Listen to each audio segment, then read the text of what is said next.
ವೇದಿಕೆ ಮೇಲಿರುವಂಥ ಎಲ್ಲ ಗಣ್ಯರನ್ನ ಹಾಗೂ ಅತಿಥಿಗಳನ್ನು ಸ್ವಾಗತಿಸಬೇಕು ಅಂತ ಹೇಳಿ ನಾನು ಪ್ರಣಾಳಿಕೆಯ ಸಂಚಾಲನಾ ಸಮಿತಿಯ ಸಂಚಾಲಕರಾದಂಥ ಡಾಕ್ಟರ್ ಕೆ ಸುಧಾಕರ್ ಅವರನ್ನ ನಮ್ಮೆಲ್ಲರನ್ನು ಕೂಡ ಸ್ವಾಗತಿಸಬೇಕು ಈ ಒಂದು ಪ್ರಣಾಳಿಕೆ ಬಿಡುಗಡೆಗೆ ಅಂತೇಳಿ ಡಾಕ್ಟರ್ ಸುಧಾಕರ್ ಅವರನ್ನು ನಾನು ಸ್ವಾಗತಿಸ್ತಾ ಇದ್ದೀನಿ.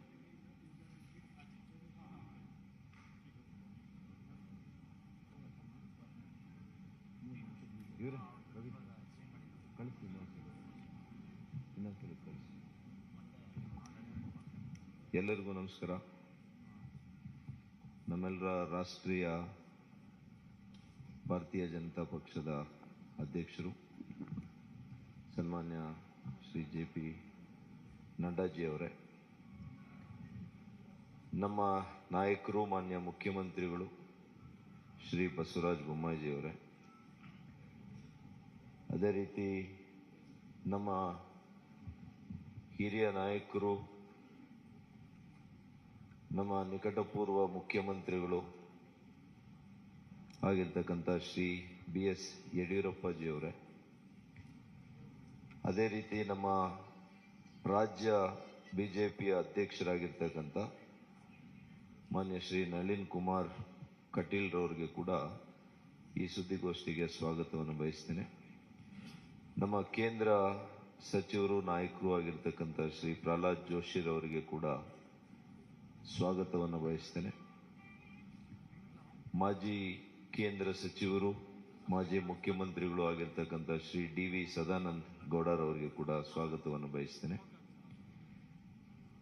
ಮಾಜಿ ಸಚಿವರು, ಹಿರಿಯ ನಾಯಕರು ಆಗಿರ್ತಕ್ಕಂಥ ಈಶ್ವರಪ್ಪನವರು, ಹಿರಿಯ ಸಚಿವರು, ಆತ್ಮೀಯರು ಆಗಿರ್ತಕ್ಕಂಥ ಶ್ರೀ R ಅಶೋಕ್ರವರು, ಮಾನ್ಯ ಕೇಂದ್ರ ಸಚಿವರಾಗಿರ್ತಕ್ಕಂಥ ಶ್ರೀ ಎ ನಾರಾಯಣ ಸ್ವಾಮಿ ಅವರು, ಮಾನ್ಯ ಕೇಂದ್ರ ಸಚಿವರಾಗಿರ್ತಕ್ಕಂಥ ಕುಮಾರಿ ಶೋಭಾ ಕರಂದ್ಲಾಜೆಜಿ ರವರು,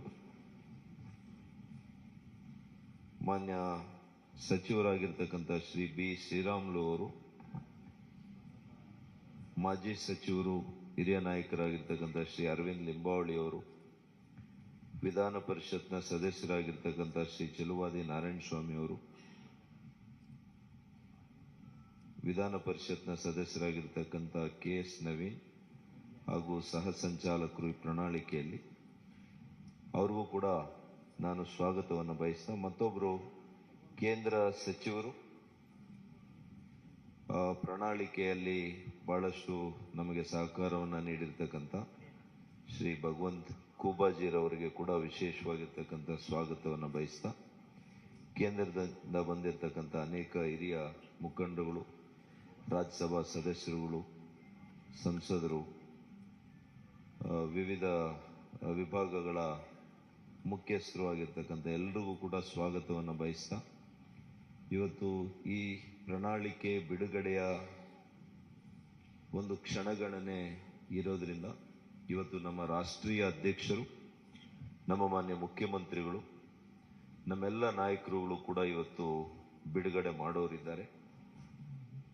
ಇವತ್ತು ತಾವೆಲ್ಲ ಕೂಡ ಈ ಸುದ್ದಿಗೋಷ್ಠಿಗೆ ಬಂದಿರೋದಕ್ಕೆ ಎಲ್ಲ ಮಾಧ್ಯಮ ಸ್ನೇಹಿತರಿಗೆ ನಾನು ವಿಶೇಷವಾಗಿರ್ತಕ್ಕಂಥ ಸ್ವಾಗತವನ್ನ, ಅಭಿನಂದನೆಗಳನ್ನು ಸಲ್ಲಿಸ್ತೇನೆ. ಅದೇ ರೀತಿ ಕಳೆದ ಕೆಲವು ತಿಂಗಳುಗಳಿಂದ ನಮ್ಮ ಪಕ್ಷ ಪ್ರಣಾಳಿಕೆಯನ್ನ ತಯಾರು ಮಾಡುವಾಗ ಇದು ನೈಜತೆಯಿಂದ ಕೂಡಿರಬೇಕು.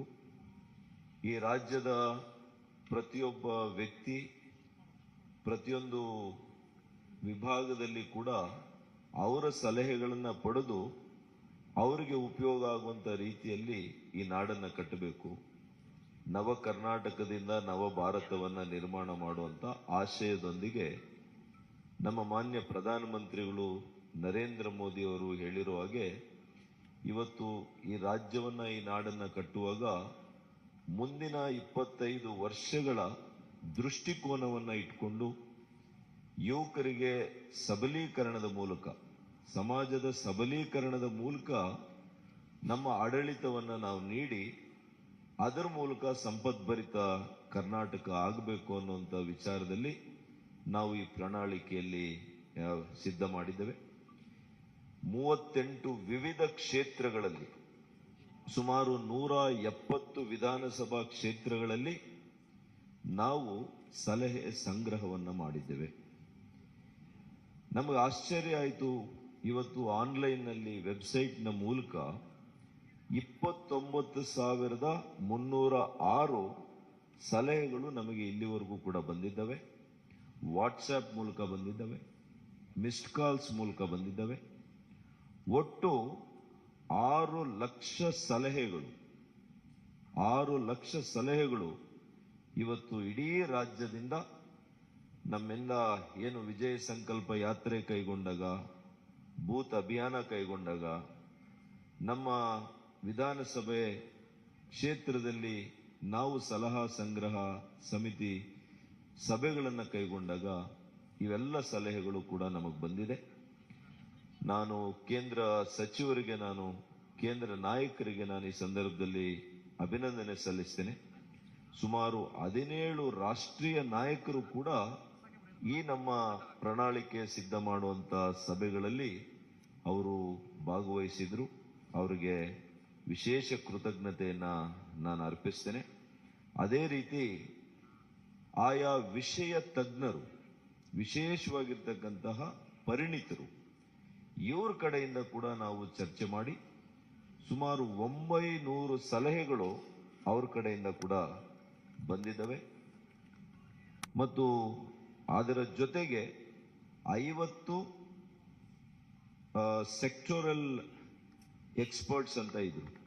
ಅವ್ರ ಕಡೆಯಿಂದ ಕೂಡ ನಾವು ಅವರವರ ಕ್ಷೇತ್ರದಲ್ಲಿ ಯಾವ ರೀತಿ ನಮ್ಮ ರಾಜ್ಯಕ್ಕೆ ಒಳಿತಾಗುತ್ತೆ, ಅದು ರೈತರಿಗೆ, ಕೂಲಿ ಕಾರ್ಮಿಕರಿಗೆ, ಬಡವರಿಗೆ, ಇವತ್ತು ಮಕ್ಕಳ ಆರೋಗ್ಯ ವಿಚಾರದಲ್ಲಿ, ಪ್ರತಿಯೊಂದು ಕ್ಷೇತ್ರದಲ್ಲಿ ಕೂಡ ಯಾವ ರೀತಿ ನಾವು ಬದಲಾವಣೆಯನ್ನು ತರಬಹುದು, ಯಾವ ರೀತಿ ಈ ರಾಜ್ಯದ ಪ್ರಗತಿಯನ್ನ ಮತ್ತಷ್ಟು ಉತ್ತುಂಗಕ್ಕೆ ತೆಗೆದುಕೊಂಡು ಹೋಗ್ಬೋದು ಅನ್ನುವಂಥ ನಿಟ್ಟಿನಲ್ಲಿ ವಿಚಾರ ಮಾಡಿ, ಬೇರೆ ಪಕ್ಷಗಳ ರೀತಿಯಲ್ಲಿ ಸುಳ್ಳು ಭರವಸೆಗಳನ್ನು ಕೊಡದೆ, ಇವತ್ತು ಬಿಜೆಪಿಯ ಭರವಸೆ ಮಾನ್ಯ ನರೇಂದ್ರ ಮೋದಿಯವರು ಕಳೆದ 9 ವರ್ಷಗಳು ನಿರಂತರವಾಗಿ ಏನು ಕಾರ್ಯಕ್ರಮಗಳು ಕೊಟ್ಟಿದ್ದಾರೆ, ಈಗಾಗಲೇ ಈ ಎಲ್ಲ ಕಾರ್ಯಕ್ರಮಗಳು ಜನರ ಮನೆ ಬಳಿಗೆ ಇವತ್ತು ತಲುಪಿದೆ.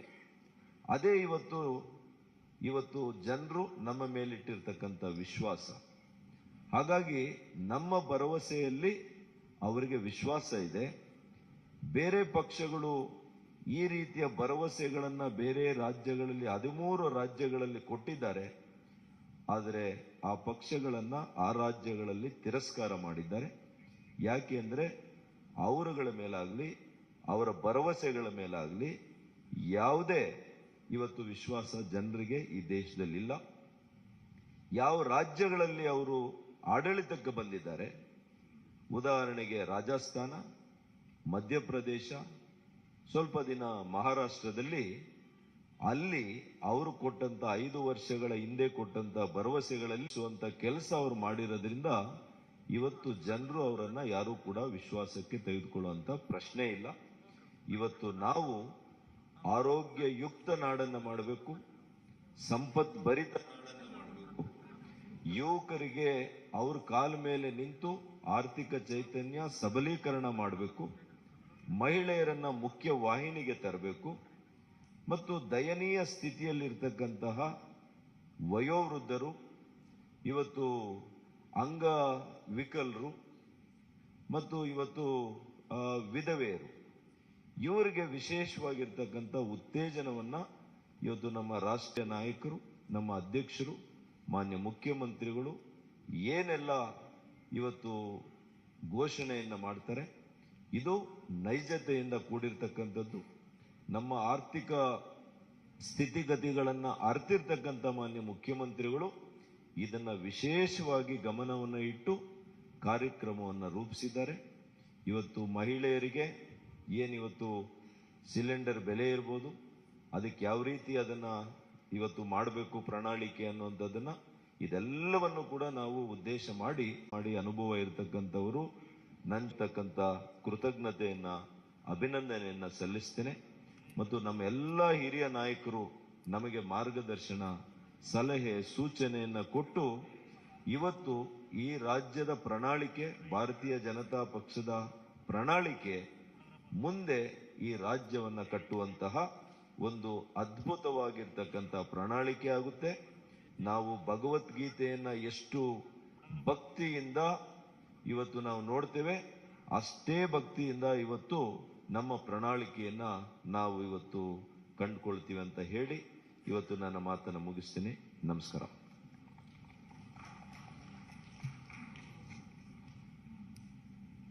To kindly release the manifesto of Bharatiya Janata Party.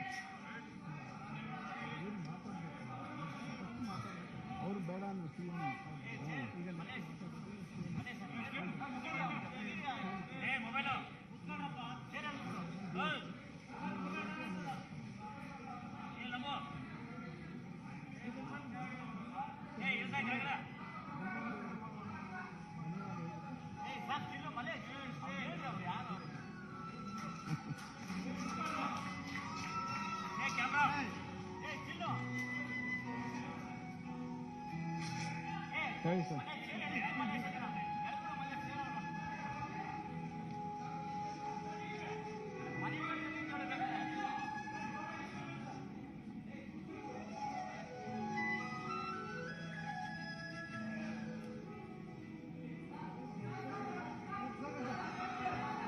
ಇಲ್ಲಿ ಬನ್ನಿ ಸರ್. ಅಣ್ಣ ಒಂದು ಸರ್ ಒಂದು ಸೆಕೆಂಡ್ ಸರ್ ಒಂದು ಸರ್ ಸರ್ ಮುಂದೆ ಬನ್ನಿ ಜಾಗ ಮಾಡಿಸ್ತೀನಿ ಸರ್ ಸರ್ ಸ್ವಲ್ಪ ಹಾಂ ಬನ್ನಿ ನವೀನ್ ಬನ್ನಿ ಸರಿ.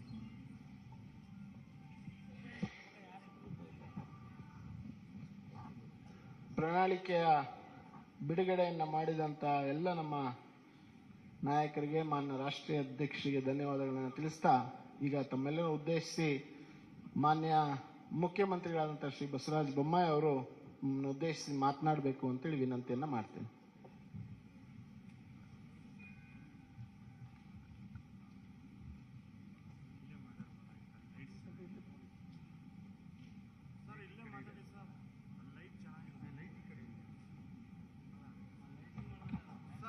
ಸರ್ ಲೈಟ್ ಈ ಕಡೆ ಇದೆ ಬನ್ನಿ ಸರ್, ಈ ಕಡೆ ಬನ್ನಿ ಸರ್, ಈ ಕಡೆ ಬನ್ನಿ ಸರ್, ಲೈಟ್ ಇದೆ ಸರ್, ಅಲ್ಲಿ ಲೈಟ್ ಚೆನ್ನಾಗಿಲ್ಲ.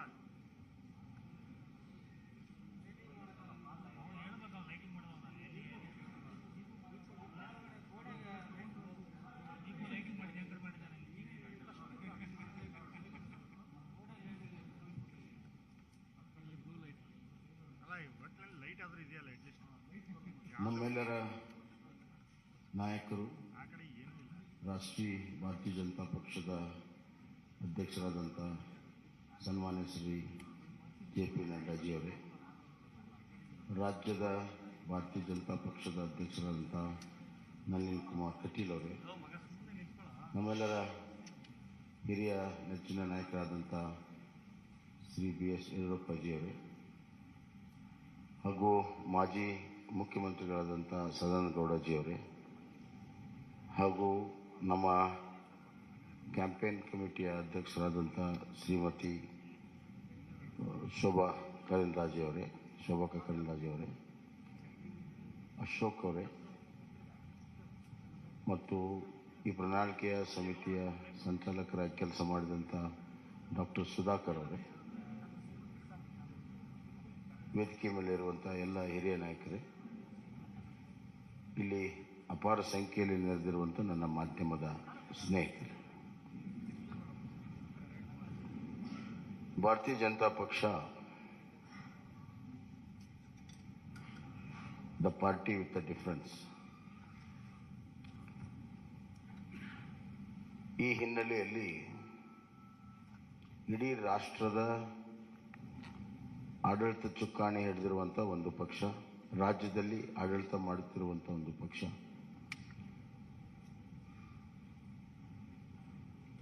ರಾಷ್ಟ್ರದ ರಾಜಕಾರಣದಲ್ಲಿ ಭಾರತೀಯ ಜನತಾ ಪಕ್ಷ ಬಹಳ ದಿಕ್ಕಸೂಚಿಯ ಪಾತ್ರವನ್ನು ಆಡ್ತಾ ಇದೆ. ಇಂಥ ಒಂದು ಸಂದರ್ಭದಲ್ಲಿ ನಮಗೆ ದೇಶವನ್ನು ಗಮನದಲ್ಲಿಟ್ಕೊಂಡು ರಾಜ್ಯವನ್ನು ಗಮನದಲ್ಲಿಟ್ಕೊಂಡು ಇವತ್ತು ನಾವು ಪ್ರಣಾಳಿಕೆಯನ್ನು ಮಾಡಬೇಕಾಗುತ್ತೆ ಮತ್ತು ಆಡಳಿತವನ್ನು ಕೂಡ ನಾವು ಮಾಡಬೇಕಾಗುತ್ತೆ. We believe in strong state that will lead to a strong center. ಅತ್ಯಂತ ಪ್ರಬಲವಾಗಿರುವಂಥ ರಾಜ್ಯಗಳ ಒಕ್ಕೂಟವೇ ಪ್ರಬಲ ರಾಷ್ಟ್ರ ಆಗಕ್ಕೆ ಸಾಧ್ಯ ಅನ್ನುವಂಥದ್ದು. ಹೀಗಾಗಿ ಕರ್ನಾಟಕದ ಅಭಿವೃದ್ಧಿ ಮತ್ತು ಕರ್ನಾಟಕದಲ್ಲಿರುವಂಥ ಆಡಳಿತದ ವ್ಯವಸ್ಥೆ, ಸಾಮಾಜಿಕ ವ್ಯವಸ್ಥೆ ರಾಜ್ಯದ ಮೇಲೆ ಅಷ್ಟೇ ಅಲ್ಲ, ರಾಷ್ಟ್ರದ ಮೇಲೆಯೂ ಕೂಡ ಪರಿಣಾಮ ಬೀರ್ತವೆ ಅಂತ ನಾನು ಭಾವಿಸಿ ಪ್ರಜಾ ಪ್ರಣಾಳಿಕೆಯನ್ನು ನಾವು ಮಾಡಿದ್ದೇವೆ. ಪ್ರಜಾ ಪ್ರಣಾಳಿಕೆ ಅಂದರೆ ಪೀಪಲ್ಸ್ ಮ್ಯಾನಿಫೆಸ್ಟೋ. ಇದು ಒಂದು ರೀತಿಯಲ್ಲಿ ನಮ್ಮ ಡಾಕ್ಟರ್ ಸುಧಾಕರ್ ಅವರ ನೇತೃತ್ವದಲ್ಲಿ ಒಂದು ಒಳ್ಳೆಯ ತಂಡ ಕಳೆದ 3 ತಿಂಗಳಿಂದ ಬೇರೆ ಬೇರೆ ಹಂತದಲ್ಲಿ ಸಾಮಾನ್ಯ ಜನರಿಂದ ಹಿಡಿದು ಪರಿಣಿತರವರೆಗೂ ಎಲ್ಲರ ಅಭಿಪ್ರಾಯವನ್ನು ಪಡ್ಕೊಂಡು ಆನ್ಲೈನ್ ಲಕ್ಷಾಂತರ ಜನರಿಗೆ ಅಭಿಪ್ರಾಯ ಕೊಡೋದಕ್ಕೆ ಅವಕಾಶಗಳನ್ನು ಮಾಡಿಕೊಟ್ಟು ಜನರ ಭಾವನೆ, ಜನರ ಧ್ವನಿ ಇದರಲ್ಲಿ ಅಳವಡಿಸಿ ಇದು ನಿಜವಾಗ್ಲೂ ಕೂಡ ಪ್ರಜಾ ಪ್ರಣಾಳಿಕೆಯಾಗಿ ಹೊರಹೊಮ್ಮಿದೆ ಅಂತ ನಾನು ಭಾವಿಸಿದ್ದೇನೆ. ಒಂದು ಪ್ರಣಾಳಿಕೆ ಇದೊಂದು ರಾಜ್ಯ ಸರ್ಕಾರಕ್ಕೆ ಮುಂದೆ ನಡೆಯುವಂಥ ದಾರಿ ಮತ್ತು ದಿಕ್ಕನ್ನು ತೋರಿಸುವಂಥದ್ದು. ಈ ಮಧ್ಯೆ ಹಲವಾರು ಪ್ರಮುಖ ಘಟನೆಗಳು ನಡೆದಾಗ ಅದರ ತಕ್ಕ ಹಾಗೆ ಆಡಳಿತವನ್ನು ಕೂಡ ನಾವು ಮಾಡಬೇಕಾಗ್ತದೆ. ಉದಾಹರಣೆಗೆ ಕಳೆದ ಬಾರಿ 2018ರ ಚುನಾವಣೆ ಪೂರ್ವದ ಪ್ರಣಾಳಿಕೆಯ ಸಂದರ್ಭದಲ್ಲಿ ಯಾರೂ ಕೂಡ ಕೋವಿಡ್ ಅನ್ನು ನಿರೀಕ್ಷೆ ಮಾಡಿರಲಿಲ್ಲ. ಸುಮಾರು 2 ವರ್ಷ ಕೋವಿಡ್ನ ನಿರ್ವಹಣೆ, ಆರ್ಥಿಕ ಕುಸಿತ, ಈ ಮಧ್ಯೆ ಕೇವಲ ಆರ್ಥಿಕ ಕುಸಿತ ಅಷ್ಟೇ ಅಲ್ಲ, ಜನರ ಜೀವನ ಅಸ್ತವ್ಯಸ್ತ, ಇವುಗಳನ್ನು ನಿಭಾಯಿಸುವುದು ನಮ್ಮ ಪ್ರಾಮುಖ್ಯತೆ ಆಗಿತ್ತು. ಹೀಗಾಗಿ ಈ ಬಾರಿ ಆ ಎಲ್ಲ ಅನುಭವಗಳನ್ನು ಇಲ್ಲಿ ಕ್ರೋಢೀಕರಿಸಿ ನಾವು ಇವತ್ತು ಪ್ರಜಾ ಪ್ರಣಾಳಿಕೆಯನ್ನು ಮಾಡಿದ್ದೇವೆ. ಇದರಲ್ಲಿ ನಾವು ಕೃಷಿಗೆ ಬಹಳಷ್ಟು ಒತ್ತನ್ನು ಇವತ್ತು ನಾವು ಕೊಟ್ಟಿದ್ದೇವೆ. ಕೃಷಿ ನಮ್ಮ ಪ್ರಮುಖವಾಗಿರುವಂಥ ಒಂದು ಚಟುವಟಿಕೆ, ಆರ್ಥಿಕವಾಗಿರೋ ಚಟುವಟಿಕೆ, ಅತಿ ಹೆಚ್ಚು ಜನರ ತೊಡಗಿಸಿಕೊಂಡಿರುವಂಥ ಒಂದು ಚಟುವಟಿಕೆ.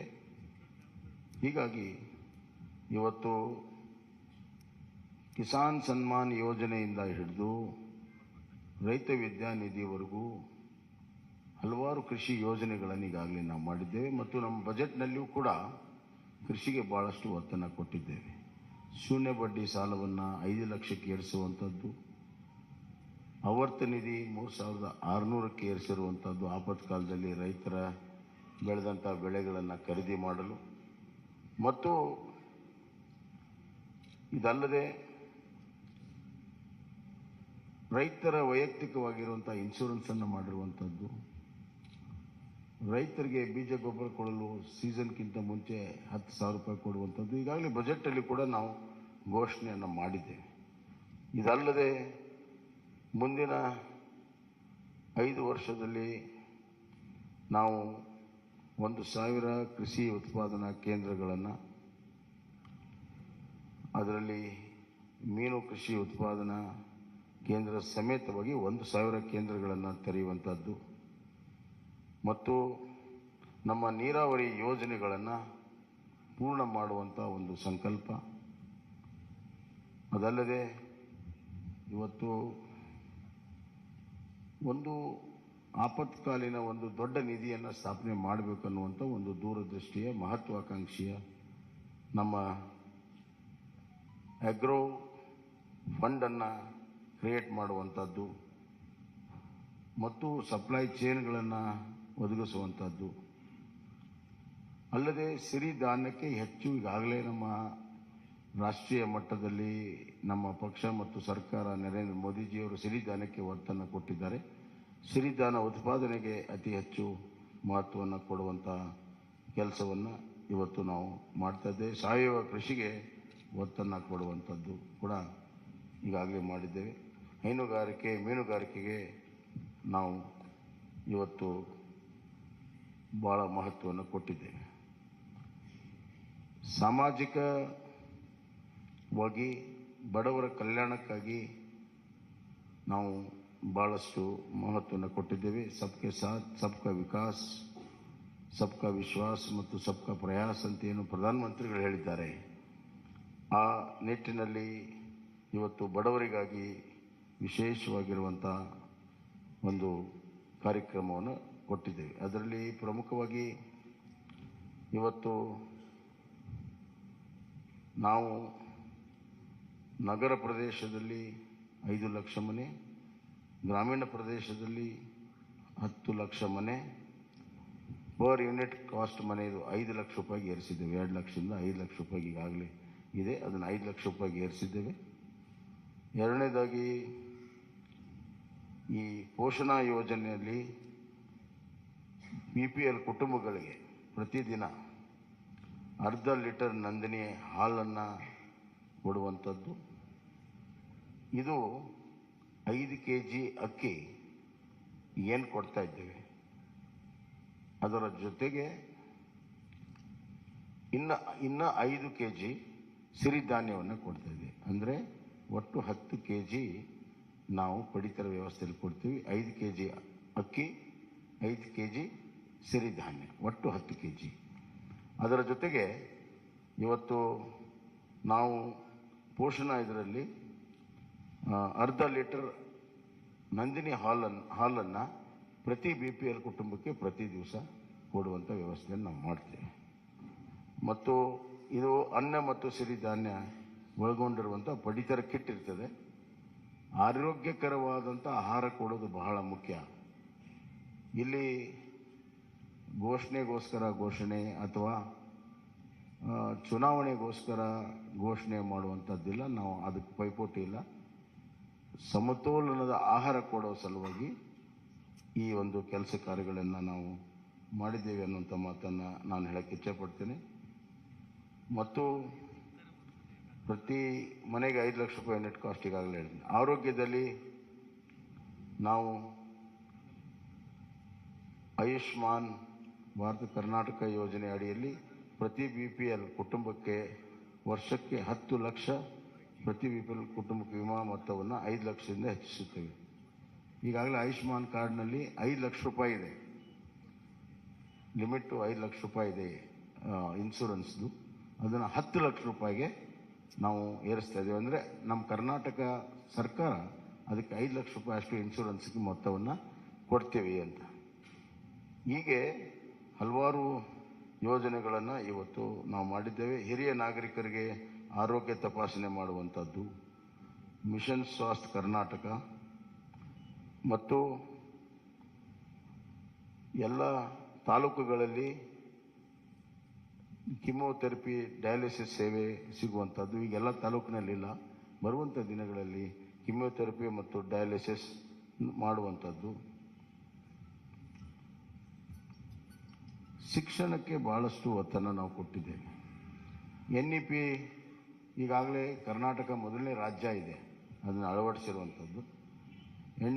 NEP ಇದರಲ್ಲಿ ನಾವು ಶಿಕ್ಷಣಕ್ಕೆ GSDPಯ 6% ನಮ್ಮ ಅನುದಾನ ಬರುವಂಥ ದಿನಗಳಲ್ಲಿ ಇರ್ತದೆ ಅನ್ನುವಂಥ ಮಾತನ್ನು ಈ ಸಂದರ್ಭದಲ್ಲಿ ಹೇಳಕ್ಕೆ ಇಚ್ಛೆಪಡ್ತೇನೆ.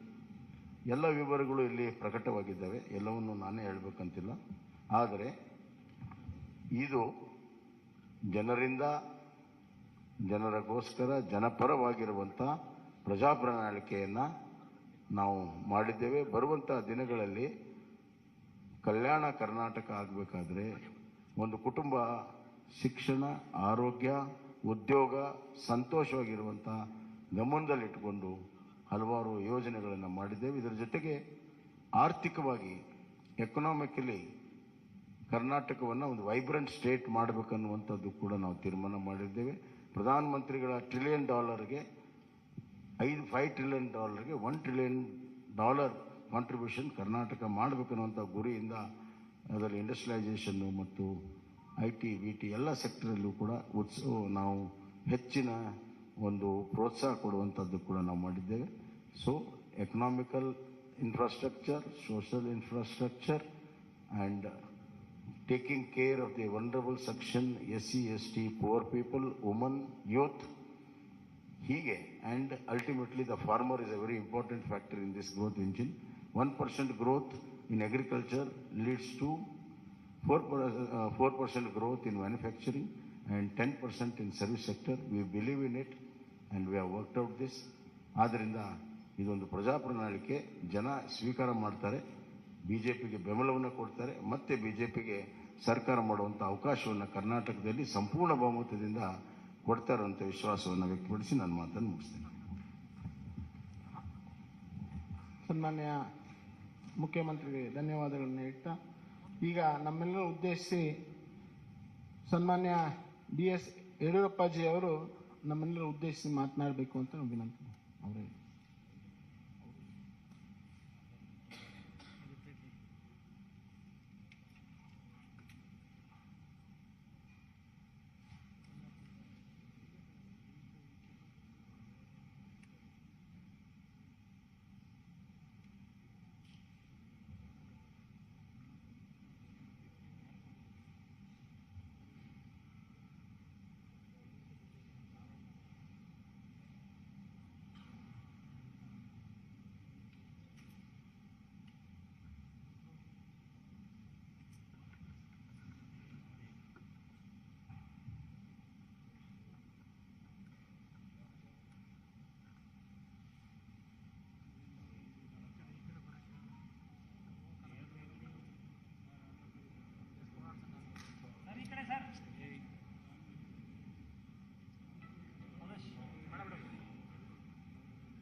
ಸನ್ಮಾನ್ಯ ರಾಷ್ಟ್ರೀಯ ಅಧ್ಯಕ್ಷರಾದಂಥ JP ನಡ್ಡಾಜಿಯವರೇ, ಮಾನ್ಯ ನಳಿನ್ ಕುಮಾರ್ ಕಟೀಲ್ ಅವರೇ, ಪ್ರಹ್ಲಾದ್ ಜೋಶಿ ಅವರೇ, R ಅಶೋಕ್ ಅವರೇ, ಮಾನ್ಯ ಸುಧಾಕರ್ ಅವರೇ, ಶೋಭಾ ಕರಂದ್ಲಾಜೆ ಅವರೇ, ಅರವಿಂದ್ ಲಿಂಬಾವಣಿ ಅವರೇ, ಭಗವಂತ್ ಕೋಬಾ ಅವರೇ, ಚೆಲುವಾದಿ ನಾರಾಯಣ ಸ್ವಾಮಿ ಅವರೇ, ಎಲ್ಲ ಮಾಧ್ಯಮದ ಮಿತ್ರರೇ, ಬಹುಶಃ ಈಗಾಗಲೇ ಮುಖ್ಯಮಂತ್ರಿಗಳು ತಿಳಿಸಿದಂತೆ ಅತ್ಯಂತ ಒಳ್ಳೆಯ ಒಂದು BJP ಪ್ರಜಾ ಪ್ರಣಾಳಿಕೆಯನ್ನು ಇವತ್ತು ಬಿಡುಗಡೆ ಮಾಡಿದ್ದೇವೆ.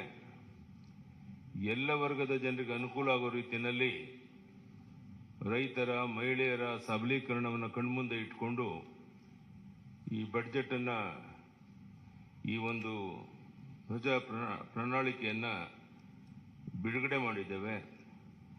ರಾಜ್ಯದ ಉದ್ದಗಲಿಕ್ಕೆ ಇದರ ಮಾಹಿತಿಯನ್ನು ತಿಳಿಸೋದ್ರ ಮೂಲಕ ಮತ್ತೊಮ್ಮೆ ಕರ್ನಾಟಕದಲ್ಲಿ ಬಿಜೆಪಿ 125-130 ಸೀಟನ್ನು ಗೆದ್ದು ಸರ್ಕಾರವನ್ನು ರಚನೆ ಮಾಡುವಂಥದ್ದು ನಿಶ್ಚಿತ. ಆ ದಿಕ್ಕಿನಲ್ಲಿ ಈ ಬಿಜೆಪಿ ಪ್ರಜಾ ಪ್ರಣಾಳಿಕೆ ತುಂಬ ಅನುಕೂಲಕರವಾಗಿದೆ. ಇದೆಲ್ಲವನ್ನ ಜನರಿಗೆ ಮನವರಿಕೆ ಮಾಡುವಂಥ ದೊಡ್ಡ ಜವಾಬ್ದಾರಿ ನಮ್ಮ ಕಾರ್ಯಕರ್ತರ ಮೇಲಿದೆ. ಅದನ್ನು ಮಾಡಿ ಈ ಬಾರಿ ದೊಡ್ಡ ಒಂದು ಅಂತರದಲ್ಲಿ ನಾವು ಬಿಜೆಪಿಯನ್ನು ಗೆಲ್ಲಿಸಿ, ನಾನು ಹೇಳ್ತಾ ಇರ್ತೇನೆ ಯಾವಾಗಲೂ, ಸೂರ್ಯಚಂದ್ರ ಇರೋದೆಷ್ಟು ಸತ್ಯನೋ ಅಷ್ಟೇ ಸತ್ಯ. ಬಿಜೆಪಿ ಮತ್ತೊಮ್ಮೆ ಕರ್ನಾಟಕದಲ್ಲಿ 125-130 ಸೀಟನ್ನು ಗೆದ್ದು ಅಧಿಕಾರಕ್ಕೆ ಬರುವಂಥದ್ದು ನಿಶ್ಚಿತ. ಅದಕ್ಕೆ ಪೂರಕವಾದಂಥ ಬಿಜೆಪಿ ಪ್ರಜಾ ಪ್ರಣಾಳಿಕೆಯನ್ನು ಜನ ಸ್ವಾಗತ ಮಾಡ್ತಾರೆ. ಎಲ್ಲ ವರ್ಗದ ಜನರ ಕಣ್ಮುಂದೆ ಇಟ್ಕೊಂಡು ಈ ಪ್ರಣಾಳಿಕೆಯನ್ನು ಬಿಡುಗಡೆ ಮಾಡಿದ್ದೇವೆ. ಇದನ್ನು ಜನ ಸ್ವೀಕಾರ ಮಾಡ್ತಾರೆ ಅಂತ ಹೇಳೋ ವಿಶ್ವಾಸ ನನಗಿದೆ. ರಾಜ್ಯದ ಉದ್ದಗಲಿಗೆ ಈ ಪ್ರವಾಸ ಮಾಡುವಂಥ ಸಂದರ್ಭದಲ್ಲಿ ಇಲ್ಲಿರುವಂಥ ನಮ್ಮ ಪ್ರಣಾಳಿಕೆಯ ಪ್ರಮುಖ ವಿಷಯಗಳನ್ನು ಜನರಿಗೆ ಮನವರಿಕೆ ಮಾಡುವಂಥ ಪ್ರಯತ್ನವನ್ನು ಮಾಡ್ತೇವೆ. ಧನ್ಯವಾದ. ನಮಸ್ಕಾರ.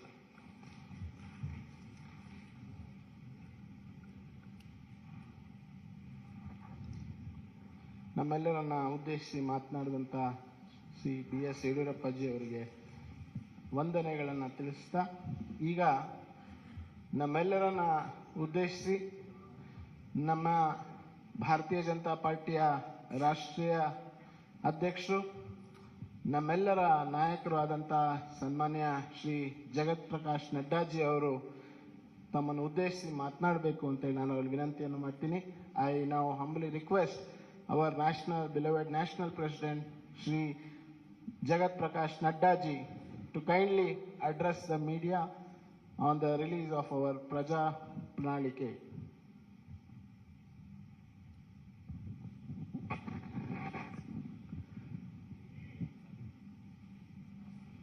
Our very senior leader and the member of the BJP National Parliamentary Board and ex-Chief Minister of Karnataka, respected B.S. Yediyurappa, our very dynamic Chief Minister who is leading the state, Shri Basavaraj Bomaiji, our very active and people and workers friendly President Shri Nalin Katilji, our Minister in the central government, and my colleague in the Lok Sabha, Shri Prahlad Joshi ji, my senior colleague, ex-Chief Minister and an ex-Minister in the Government of India, Shri Sadanand Gowda ji, Minister in the Government of India and the Chairman of the Campaign Committee, Kumari Shobha Karanlaje ji, Shri Ashwat Narayan Swami ji, Shri Bhagwat Kuba ji, Shri K. Sudhakar ji, Arvind Limbawali ji, Narayan Swami ji, K.S. Naveen ji, senior members on the dais, and the friends from the media, print media and electronic media. It is indeed a matter of great opportunity for me. A few minutes back, I got the opportunity to release the manifesto of the Bharatiya Janata Party for the ensuing elections in Karnataka. First of all, as my colleague Sudhakar ji said, that this manifesto has not been formulated, drafted, or the content has not been created in any air-conditioned room.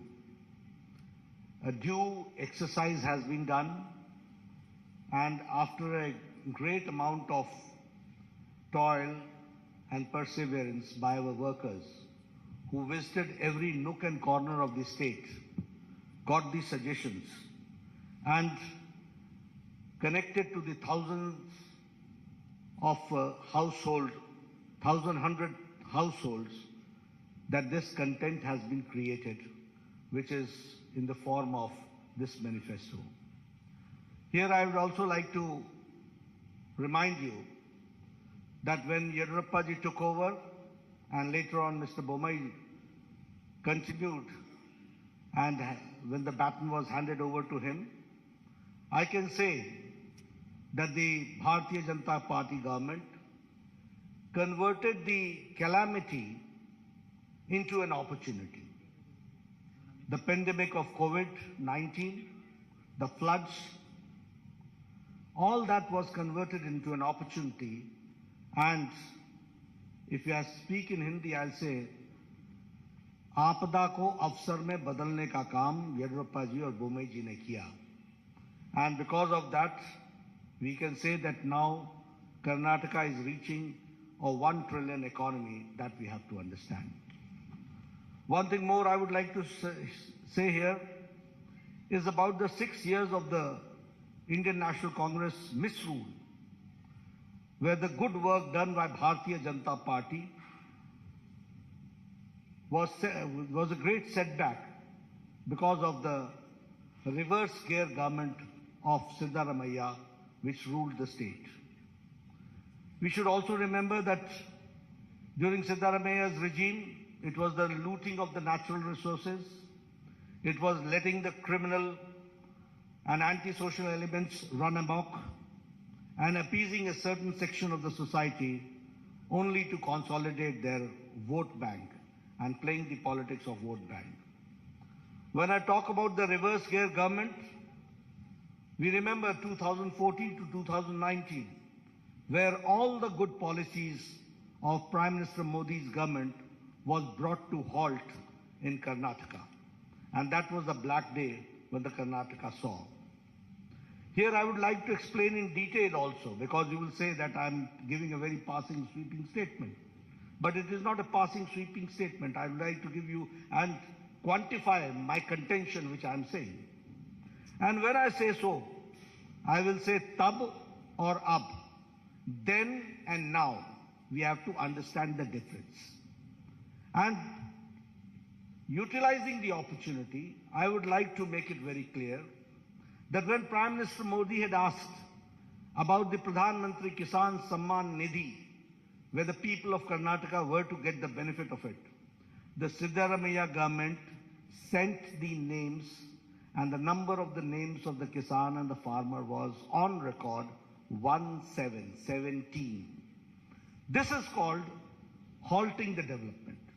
This is called using the brakes and becoming an obstacle between the people and the government of India for the good policies which is being pursued by Prime Minister Modi. And here I would like to also suggest you that now, when Yediyurappa ji came to the power, and later on the baton was handed over to Mr. Bommai, 15,000 crores have been spent for 54 lakh farmers, where 6,000 is being given in Pradhan Mantri Kisan Samman Nidhi,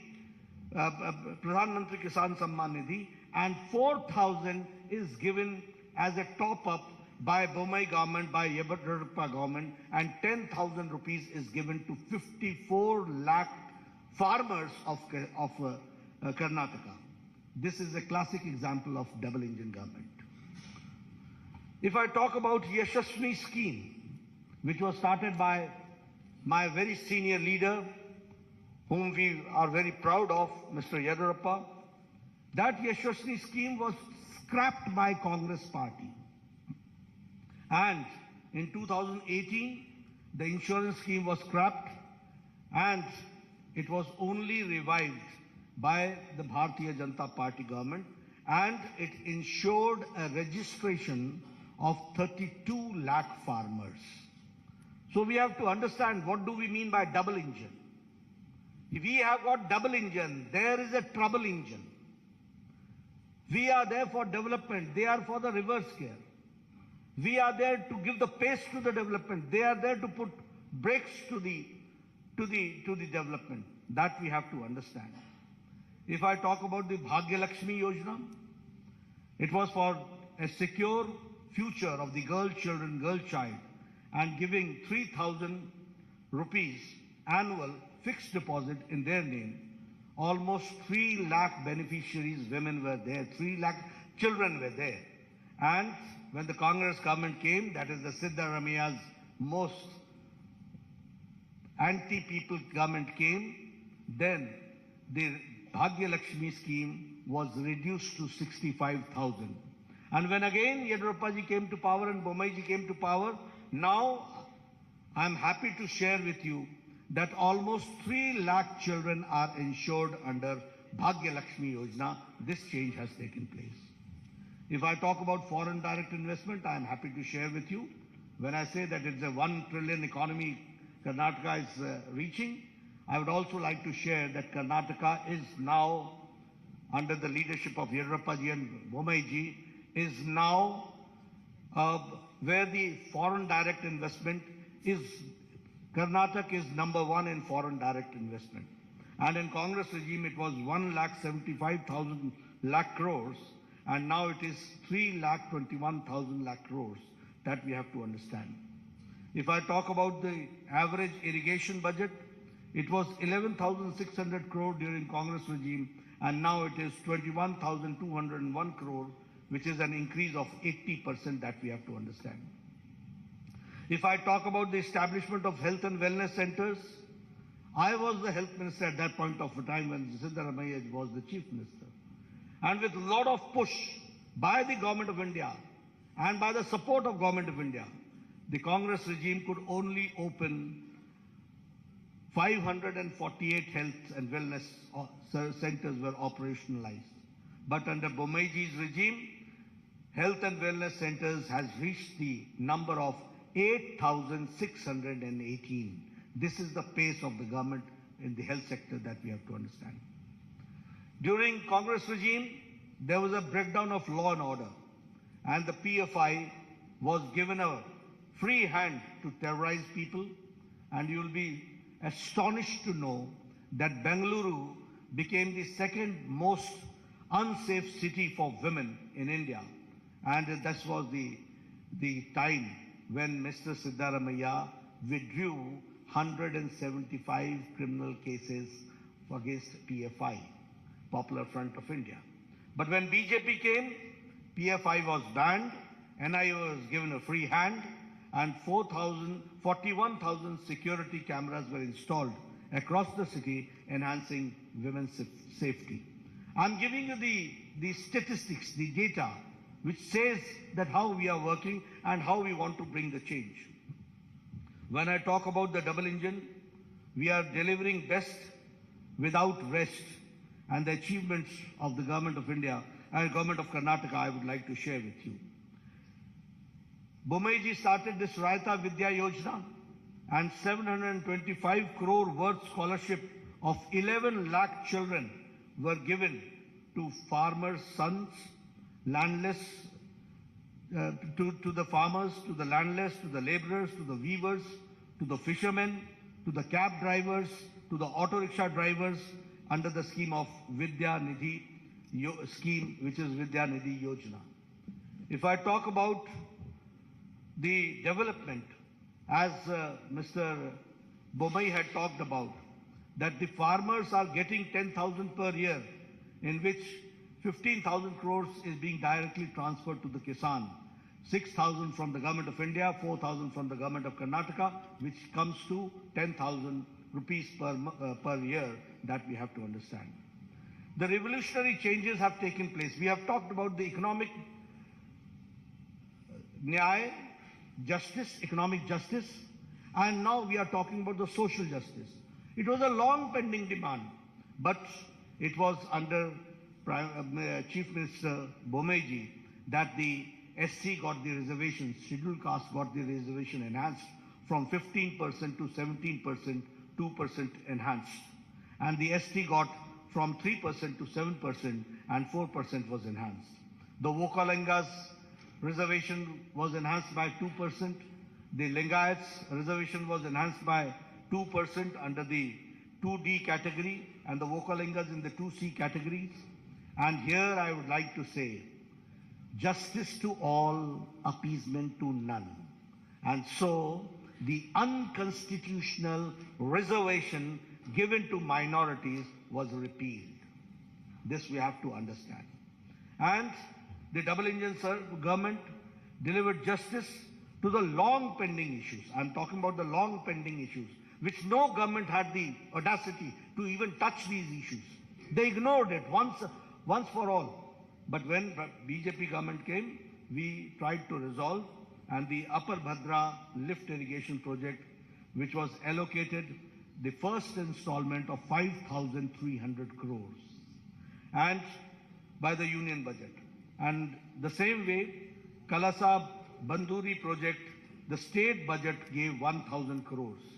And if I talk about the Upper Krishna phase 3, 5,000 crores were given and were allocated. The same way, expedited the Bengaluru suburban railway pending for 40 years, for 4 decades, and 15,000 crores for it was allocated.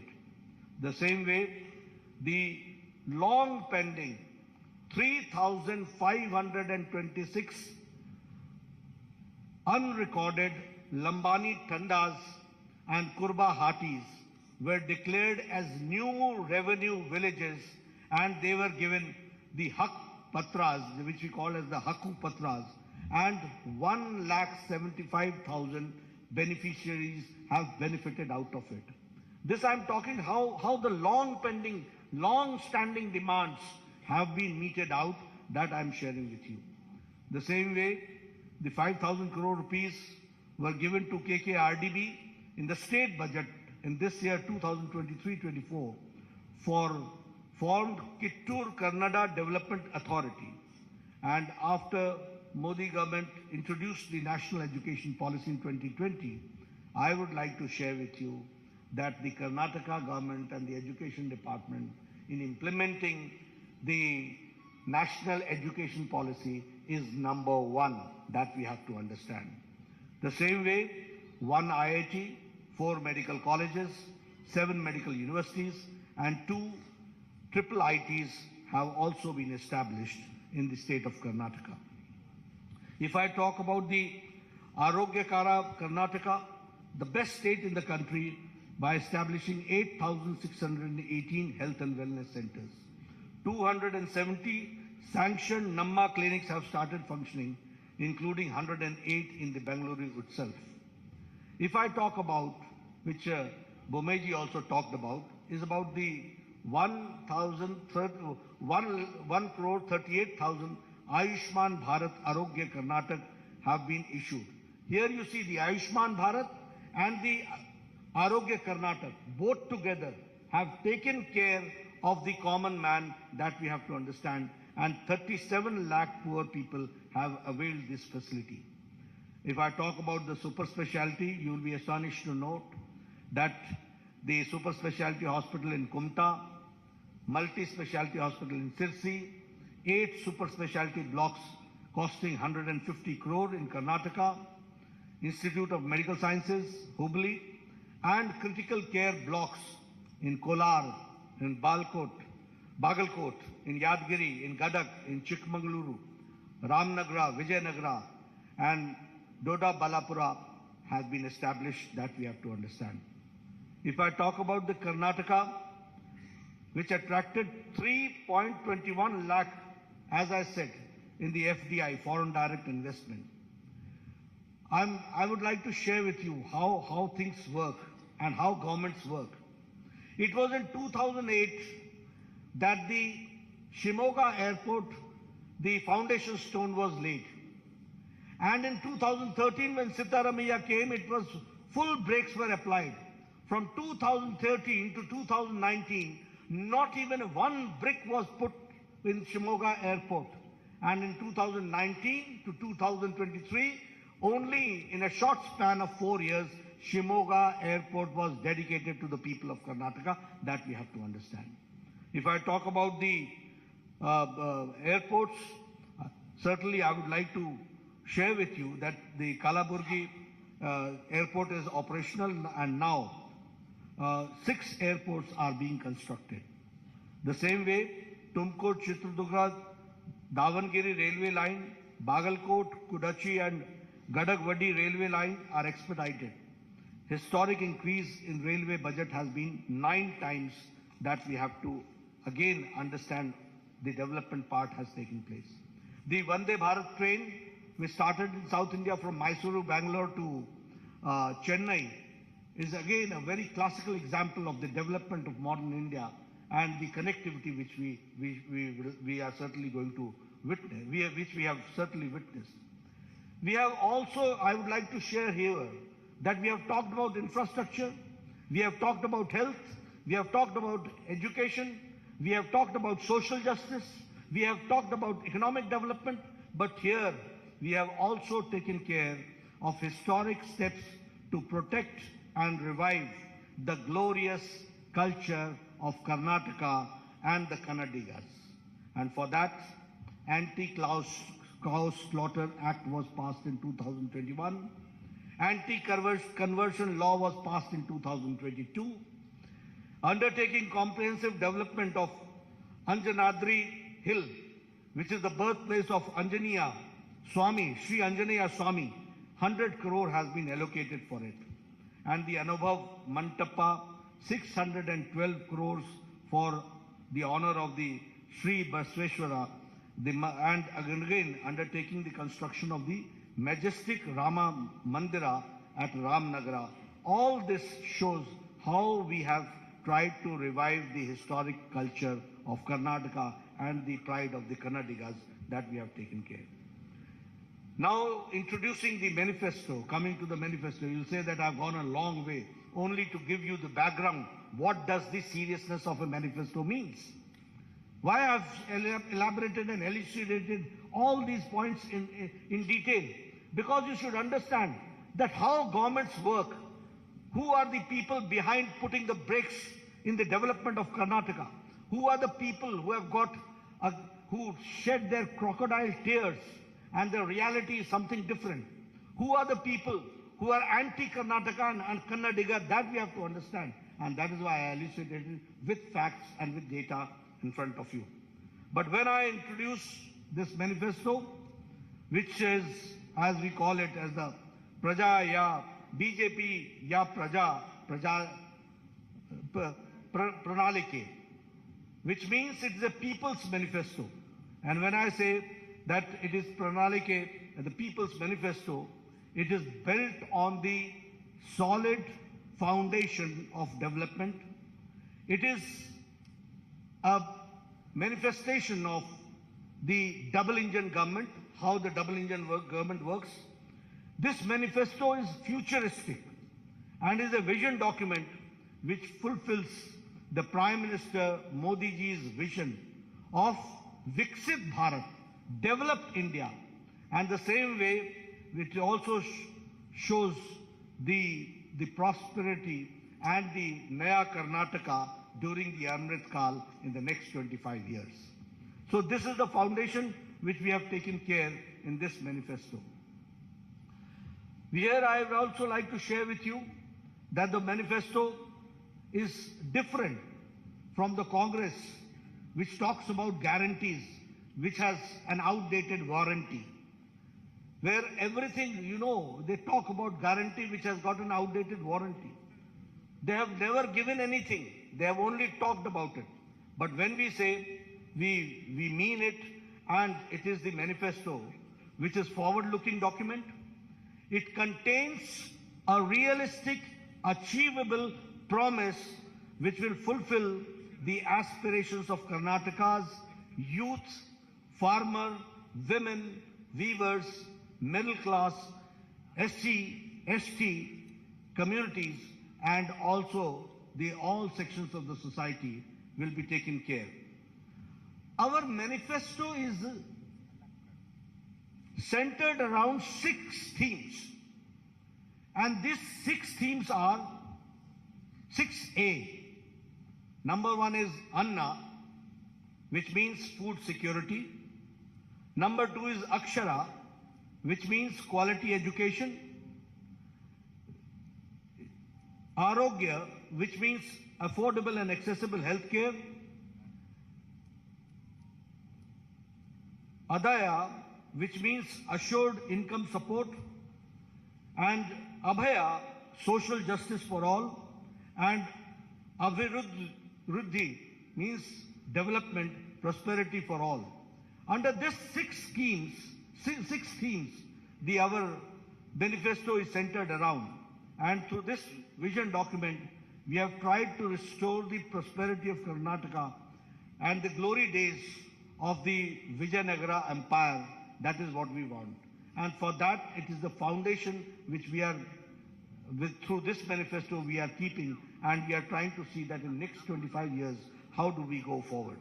And when I say so, I would also like to say that it is a double-engine Sarkara, where both the engines, and I will not say only double engine, it is a powerful engine also that we have to understand. We have got double engine, we have got powerful engine, there you had a trouble engine, and there you had a reverse gear engine.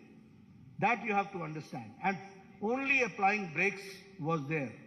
When I talk about the Anna, the food security, we will provide, as Bomai Saab said, that we will be providing 3 free cooking gas cylinders to all BPL families annually, 1 each during the months of Yugadi, during Ganesh Chaturthi and Deepavali.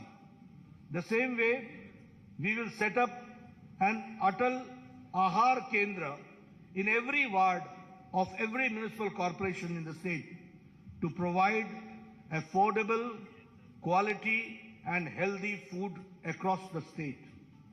We will launch the scheme called Poshana, the scheme through which every BPL household will be provided with a ½ liter Nandini milk every day and 5 kg of Sri Anna, which is the Sri Dhanya, along with 5 kg of rice will be provided to all BPL families in the monthly ration kit. The same way, if I talk about Abhaya, the social justice for all, we will implement uniform civil code in Karnataka based on the recommendations given by a high-level committee which is to constitute for this purpose. We will also launch the Sarva Rigu Suru Yojana, under which Revenue Department will identify and distribute 10 lakh housing sites across the state to all the siteless, homeless beneficiaries. We will also launch the Onake Obava Samajik Nyaya Nidhi, a scheme through which we will provide a matching grant, a deposit of 10,000 on 5-year fixed deposit made under the scheme for women of SC and ST households. Under this scheme of social justice, we will improve the ease of living of the apartment residents in Bengaluru and elsewhere by constituting a Karnataka Residents Welfare Consultative Committee to reform the Karnataka Apartment Ownership Act of 1972 and to modernize the grievance redressal mechanism.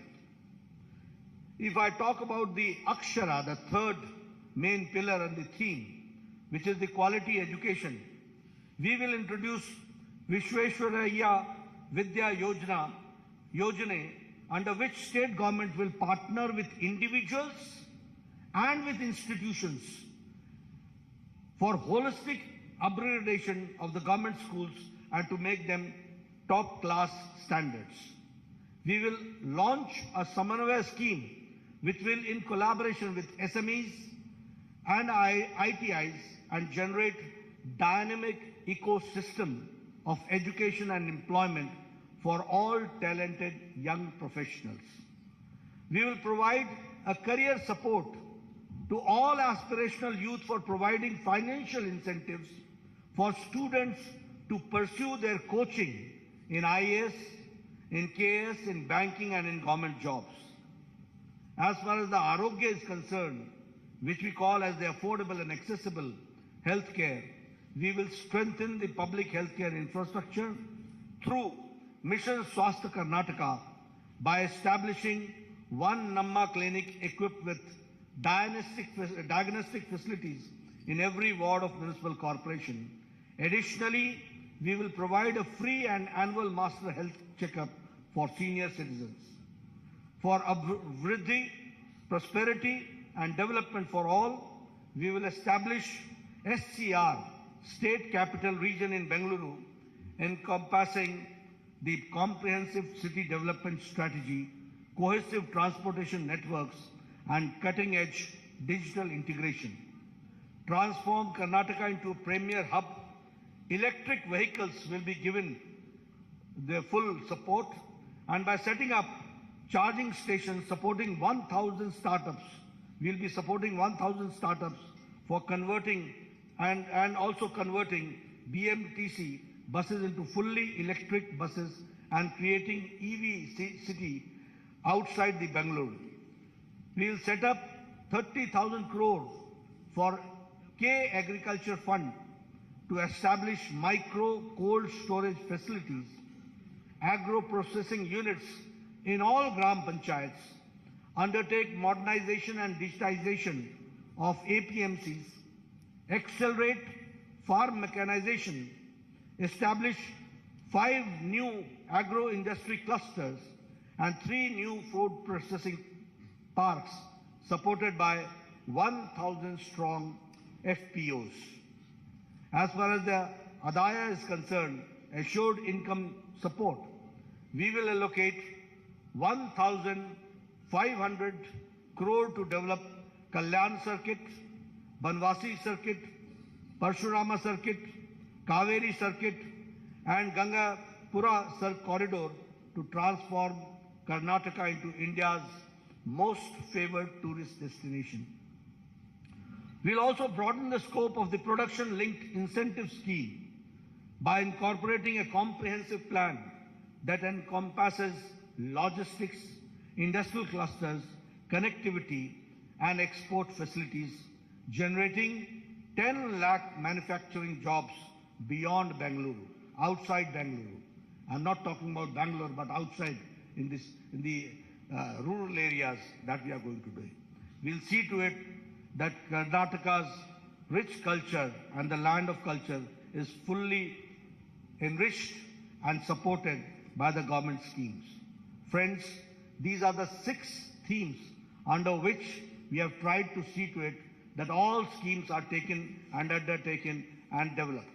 I would also like to share with you that we will be undertaking the Jan Sevaks program, where we will be appointing 10 youths across 5,000 Gram Panchayats, 5 youth at every ward in corporations, in youth for every ward in city municipal corporations, and in municipalities for effective implementation of state and central scheme programs. That is what we are going to do. So friends, I have tried to be comprehensive, and under the 6 themes, I have tried to see to it what we will do for the income generation, what we will do for social justice, what we will do for education, what we will do for health, and what we will do for the common man to come forward and to empower the common man and the women. That we have tried to share with you. The manifesto's details are there. Later on, you will go through it, and your questions we'll take. Thank you very much for giving me a patient hearing.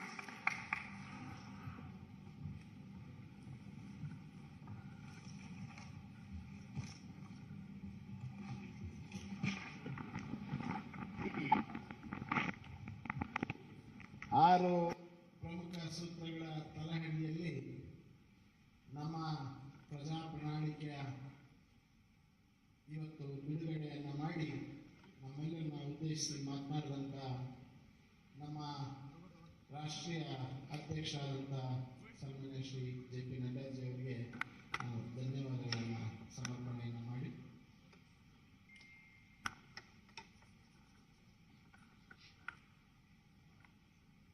ಈಗ 2 ಪ್ರಶ್ನೆಗಳನ್ನು ಕೇಳೋದಕ್ಕೆ ಈಗ ಅವಕಾಶ ರಾಷ್ಟ್ರೀಯ ಅಧ್ಯಕ್ಷ ಜೊತೆಗೆ, ತದನಂತರ ಒಂದು ಪೂರ್ಣ ಪ್ರಮಾಣದ ಪತ್ರಿಕಾಗೋಷ್ಠಿಯನ್ನ ಡಾಕ್ಟರ್ ಸುಧಾಕರ್ ಅವರು, ಶೋಭಾ ಕರಂದ್ಲಾಜೆ ಅವರು, ನಾರಾಯಣ ಸ್ವಾಮಿ ಅವರು, ಭಗವಂತ ಕುಮಾರ್ ಅವರು ನಡೆಸಿ ತಮ್ಮೆಲ್ಲರ ಪ್ರಶ್ನೆಗಳಿಗೆ ಉತ್ತರವನ್ನು ಕೊಡಲಿದ್ದಾರೆ. ರಾಷ್ಟ್ರೀಯ ಅಧ್ಯಕ್ಷ ಮುಂದಿನ ಕಾರ್ಯಕ್ರಮಕ್ಕೆ ತೆರಳುವಂತ ಸಮಯದ ಅಭಾವದಿಂದ